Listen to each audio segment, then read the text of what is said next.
আসসালামু আলাইকুম ভিউয়ার্স, কেমন আছেন? আশা করি সবাই ভালো আছেন। আলহামদুলিল্লাহ আমিও ভালো আছি। তো আজকে আবার আরেকটি নতুন রেসিপি নিয়ে আপনাদের সামনে উপস্থিত হয়ে গেলাম নাহিদ আয়েশা কিচেনটিতে। তো আশা করি আজকের এই রেসিপিটা ভালো লাগবে। যদি ভালো লাগে তাহলে লাইক দিয়ে দেখা শুরু করবেন আর ভিডিওটি স্কিপ না করে ফুল ভিডিওটি দেখবেন।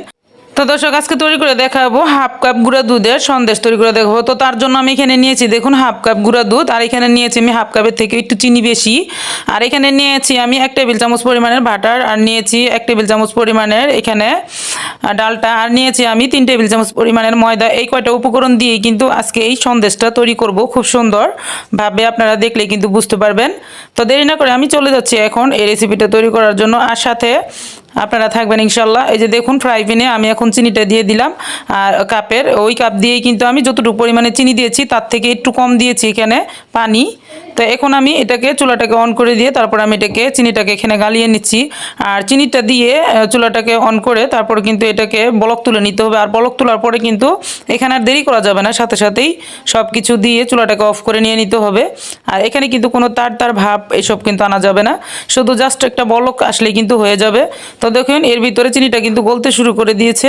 তো যখন চিনিটা এভাবে গলতে শুরু করবে তখনই আমি এখানে দিয়ে দিচ্ছি বাটার, আর সাথে দিয়ে দিচ্ছি আমি ডালটা। আপনারা চাইলে কিন্তু এখানে শুধু বাটারও দিতে পারবেন, আর যদি বাটারটা না দেন তাহলে কিন্তু শুধু ডালটাও দিতে পারবেন, যে কোনো একটাই দিলেই কিন্তু হয়ে যাবে। তো আমি একটু ভালোর জন্য দুইটা প্রকারই দিয়ে দিলাম, ডালটা আর বাটার, একটু স্বাদের জন্য। তো এখন আমি একটু নাড়াচাড়া করে গালিয়ে নিচ্ছি খুব ভালো করে। এই তো দেখুন বলক চলে আসছে। তো এই পর্যায়ে দেখুন কোনো তার কিছু নেই। তো চুলাটাকে আমি সাথে সাথে অফ করে দিব ময়দা দেওয়ার পরেই। তো প্রথমে আমি দিয়ে দিচ্ছি এখানে ময়দা দিয়ে একটু নাড়াচাড়া করে দিচ্ছি, তারপর আমি চুলাটাকে অফ করে দিয়েছি। এখন সাথে সাথে দিয়ে দিলাম গুঁড়া দুধটা, দিয়েও দেখুন দ্রুত একটু নাড়াচাড়া করে দিতে হবে। তো কিছুক্ষণের ভিতরে কিন্তু এরকম শক্ত হয়ে যাবে, দেখুন এই যে নাড়তে নাড়তে। তারপরে এটাকে আর চুলা কিন্তু অন করা যাবে না, এটা যখন ঠান্ডা হয়ে যাবে তখনই কিন্তু এটা জমাট বাঁধা শুরু করবে। তো একটু ঠান্ডার জন্য আমি একটু বারবার একটু নাড়াচাড়া করে দিচ্ছি প্লাস্টিকের খুন্তি দিয়ে, আপনারা যে কোনো খুন্তি দিয়ে নাড়াচাড়াটা করতে পারবেন। তো এখানে আমি নিয়েছি প্লাস্টিকের পলিথিন, আর এই পলিথিনটাতে কিন্তু আমি একটু তেল মাখিয়ে নিয়েছি, আপনারা চাইলে এখানে ঘিও মাখিয়ে নিতে পারবেন। তো এখন আমি একটু ভাগ করে রেখে দিচ্ছি, এটাতে আমি ফুড কালার দিব, অরেঞ্জ ফুড কালার। তো এখন আমি ফ্রাই প্যানে সেই ফুড কালারটা মিক্স করে নিচ্ছি। এভাবে কিন্তু খুব সহজেই কিন্তু এই সন্দেশটা ঘরে তৈরি করতে পারবেন। এখানে কিন্তু শুধুমাত্র আমি হাফ কাপ গুঁড়া দুধ দিয়েছি, আর এখন আমি প্লাস্টিকের পলিথিনের উপরেই কিন্তু একটু ম্যাশ করে নিচ্ছি। তারপর আমি এটাকে একটু বেলে নেব প্লাস্টিকের পলিথিনের উপরেই। এটা কিন্তু হাত দিয়ে ধরা যাবে না, যেহেতু এটা গরম গরম শেপ দিয়ে দিতে হবে সেই পর্যায়ে। তো হাত দিয়ে ধরলে কিন্তু হাতে লেগে যেতে পারে, যেহেতু চিনির পরিমাণটা এখানে বেশি আছে। তো পলিথিন দিয়েই কিন্তু পুরো প্রসেসটাই করতে হবে। তো দেখুন এখানে কিন্তু আমার অলরেডি সাদা কালারটা কিন্তু এখানে আমার রেডি হয়ে গেছে। তো এখন আমি কালারিংটা কিন্তু এখানে একই রকম করে রুটিটা তৈরি করে নেব। আমি ওইটার চারকোনাচে যে রেখেছি রুটিটা প্রথমটার মতন করে, দ্বিতীয়টা কিন্তু ওইভাবে তৈরি করে নেব। তো দেখলে কিন্তু বুঝতে পারবেন, এই যে হাত দিয়ে চাপ দিয়ে দিলেও কিন্তু হয়ে যাবে। তো ভালোর জন্য আমি একটু বেলনি দিয়ে আবার বেলে দিচ্ছি, যাতে একদম ওইটা সমান সমান হয়ে যায়। তো একটু হাত দিয়ে শেপ দিয়ে দিলাম।